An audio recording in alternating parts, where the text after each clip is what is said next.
All right, good afternoon, guys. I haven't done one of these in a while, but here is the Chapter 16 practice, how to do all the problems. So, number one, the delta H for a reaction is 25 kilojoules, and delta S is 5 joules per Kelvin. What temperature range is the reaction spontaneous?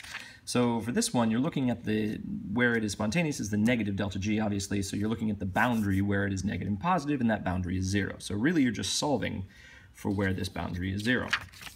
So, actually, I'm just going to do this to cheat. So all you have to do is use delta G equals delta H minus T delta S, and substitute in 0 for delta G, and then substitute in the values for delta H and delta S. The one thing you do need to be careful here is the delta S is in joules per Kelvin and the delta H is in kilojoules. So you're going to have to convert one of those to the other one before you divide. And then when you do, so you get that on the other side, and it cancels out the negatives. And then I changed the kilojoules to joules, so move the decimal point over 3 times, and divide by 5 joules per Kelvin, and the joules cancel out, and you're left with kelvins. And so this 25,000 divided by 5 is 5,000, and that's Kelvin for the temperature. So then we kind of have to reason it out. Okay, should it be above 5,000 or below 5,000? Well, since both of them are positive, this is an endothermic reaction. Endothermic reactions are more likely to be spontaneous at higher temperatures, so it's going to be above that 5,000. So anything above 5,000, this reaction will be spontaneous. Then 1A, same question, but for negative 10 kilojoules and 40 joules per Kelvin. This time, we do the same method. So delta G equals delta H minus T delta S. We substitute in 0 for delta G, because that's the boundary between where it's negative and positive, where it's spontaneous and non-spontaneous. And then we substitute on our negative 10 kilojoules and our negative 40 joules per Kelvin. We solve for the temperature. We again make sure to change this kilojoules into joules. So that should be a joules there, not a kilojoules anymore. And when we divide, we get 250 Kelvin. But now, because it's negative and negative delta H means it's exothermic. Exothermic reactions are more likely to be spontaneous at low temperatures. So it's anything less than 250 Kelvin. So lower than 250 Kelvin, this is going to be spontaneous, and higher than 5,000 Kelvin, this is going to be spontaneous. It's a really high number, but whatever, it doesn't matter. Okay, number 2. For ammonia, the enthalpy of fusion is 58.51 kilojoules per mole, and the entropy of fusion is 28.9 joules per mole Kelvin. Determine the melting point of ammonia. So this is where the melting point, which is the forward and reverse reactions, which are the ammonia turning from a solid to a liquid and ammonia turning from a liquid to a solid, it's where they are in equilibrium, so it's again where delta G is 0. So we take both of those, all right, and we see for number 2, at the melting point, the delta G is 0, so again we use delta G equals delta H minus T delta S, and it's not the standard ones because it's not in standard state, it's at a temperature other than 25 degrees Celsius. So we substitute in the kilojoules and the S value there, and we again solve, making sure to move the decimal point, and we have the temperature of 2025, which is actually way too high for the melting point of ammonia, but blur. Yeah, I think I just made up those numbers, so yeah, that's how you would do it. That's the method is still valid, even if the numbers are completely made up. Okay, so anyway, that is number 2. Again, just setting delta G to 0 and substituting in delta H and delta S, making sure to change kilojoules to joules before you try to relate those two together.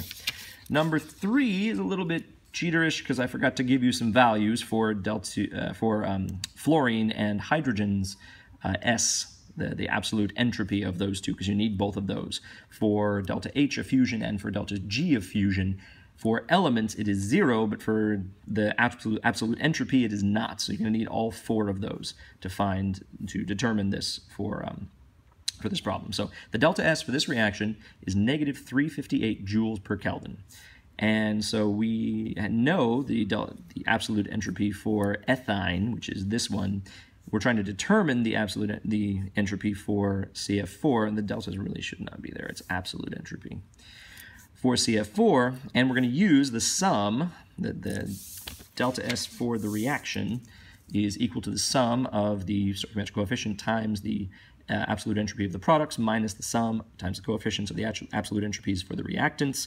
And so we first have to balance that equation. It took me a while to do this because I forgot to balance the equation. I was coming up with a negative value for S, which you cannot have because it's an absolute entropy. Everything has a positive absolute entropy. So balance the reaction. We got a 4 here for the fluorine, and we got a 2 here for the carbon tetrafluoride. So when you add those stoichiometric coefficients in there, we got the delta S for the reaction, which was negative 358 joules per Kelvin, and then 2 times the CF4, and that's our X because we don't know that one, plus the absolute entropy for H2 for hydrogen, minus the reactants, and there are 4 of the fluorines, which is 203. Once you simplify and solve everything, you get X equals 262 joules per Kelvin, which makes a lot of sense. I was getting like negative 85. If you don't balance the reaction, you get like negative 80 something or other. But you can't have negative absolute entropy. Everything has a positive. Remember, perfect crystals of solid at 0 Kelvin have a 0 absolute entropy. Everything else other than that, everything warmer than that, and everything that's a liquid or a gas has a positive entropy because there's some degree of freedom. So that's number 3. Number 4 asks us, there's kind of a couple different steps in here. So the delta G values in kilojoules per mole for the following are listed above the compound. So here's the delta G values. Oxygen doesn't have one because it's an element, so the delta G of formation for that one is 0. Determine delta G non-standard for the following conditions, 298 Kelvin, and here are the pressures for those. So 2 things we need to do here. Split this into 2 parts. One part is using delta G of the reaction in standard conditions is the sum, just like we did for the entropies up there, the sum of the stoichiometric coefficients times the delta G's of formation for the products minus the sum times the stoichiometric coefficients times the delta G's of formations for the reactants. So that's what I have here. I used these values right here of the products, which are right here. And this one is already balanced. Yes, this one's already balanced, so that's good. So there's the products minus the ones for the reactants. And when we simplify that, we get delta G for the reaction in standard conditions where everything is 1 molarity or 1 atmosphere, and the temperature is 25 degrees Celsius. And yeah, they get negative 210 kilojoules per mole. But this is not in standard conditions because the pressures of the things are not in they're not 1 atmosphere, they're a bunch of other things. So the next equation we're going to have to use is delta G equals, delta G non-standard is equal to delta G standard plus RT ln Q. Because it's not at equilibrium, or we can't assume that it's at equilibrium, we have to use that Q value, right? We can't use delta G equals negative RT ln K. So things that we know the negative 210 kilojoules per mole for delta G standard, we know R, we know T, we know ln, obviously it's just natural log, and because we know all the values for the partial pressures of these, we know Q. Q, this equation is designed to be used both with partial pressures and with concentrations. That seems a little bit counterintuitive.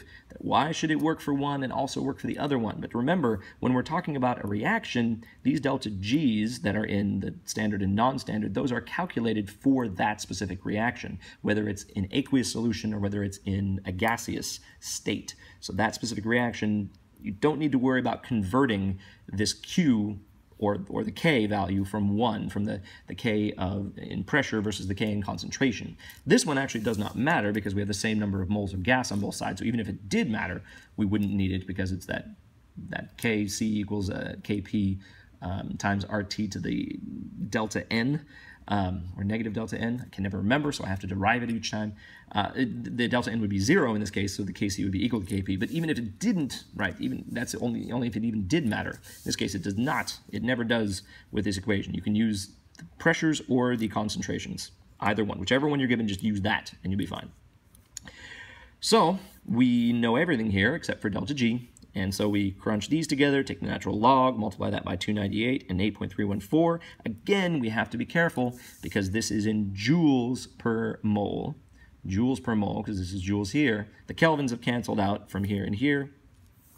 But we have joules per mole, and here we have kilojoules per mole. So we need to change that to kilojoules per mole before we can add those two together. So we get 210 plus, or sorry, minus in this case, 5.70. Most of the time, your delta G is not going to be that far off from your delta G standard. It can be. It can be if you have really crazy temperatures and really crazy things here. For Q, it's possible to be, but most of the time it's not going to be a huge number off. You're not going to go from negative 210 to like negative 800 or positive 500 or something very, very far off. So there it is. So we do this, and this was negative already, so it's really just a negative subtracted, and so it's really added to a negative, and so we get 216 when it rounds to that. Yeah, let's see. We have sig figs up here. Technically, I guess that one has 2, so that one should have only had 2. That one should have had 2. So I guess our answer down here could have had 2 as well, but I'm not going to be that stringent on sig figs in this because I don't want to be. Okay, that was number 4. Did that, couple steps, a little bit long. Number 5, calculate delta G for the dissociation of water at 25 degrees Celsius, where the Kw is negative 10 to the negative 14, 1.00 times 10 to the negative 14. And so that one, we know that delta G is equal to negative RT ln K at equilibrium. And that is the Kw, that is the equilibrium constant for the dissociation of water. So that's what we're going to put in for K up here. So we go delta G equals negative, and again R, 8.314 joules per mole Kelvin, times T in Kelvin, which is 25 Celsius, or adding 273, 298 Kelvin, times the natural log of 1.0, should have another 0 here, should have 3 sig figs, times 10 to the negative 14. So when we take the natural log of that, multiply by the temperature by the R value, and have a negative, this number is negative, so that negative cancels out with that one, and we get positive 79.87 for the delta G of that. So not a positive delta G, which is why the dissociation is not super spontaneous at 25 degrees Celsius. All right, where the reverse reaction is spontaneous. Doesn't mean it doesn't go to equilibrium, still a little tiny bit there, but it's definitely non-spontaneous in that forward direction. All right, so number 6, again, the same thing, but now doing it at 40 degrees Celsius. That changes the temperature, and it changes the Kw. Kw is only, that 10 to the 14 is only actually for water at 25 degrees Celsius. So the K value at 40 degrees Celsius is this number, so that's the one we stick in here, and times the K value, and then we got the R times T times ln K, and that one just changes to this. It's not super far off from the last one. So positive 81.10 kilojoules per mole. Okay, last one. For the last one, we say this following reaction takes place at 800 Kelvin, and then we have that reaction there. It is unbalanced, so we got to first balance that reaction by adding a 3 and a 2 right here. So then we have 2 nitrogens, and we have 6 fluorines on both sides. And it says at equilibrium, the partial pressures are found to be, for N2, 0, yeah, so all those things right there. Calculate the standard Gibbs free energy at 800 Kelvin. Doesn't actually make a whole lot of sense. Did I do this one wrong? I think I did. Crap. Yeah, totally did. So we have the equilibrium, we have that. The temperature is going to be different, but the K is not going to be, because it's not standard if it's not at 25 degrees Celsius. So we do the K, we can find that, but that should be, oh, no, the K is dependent.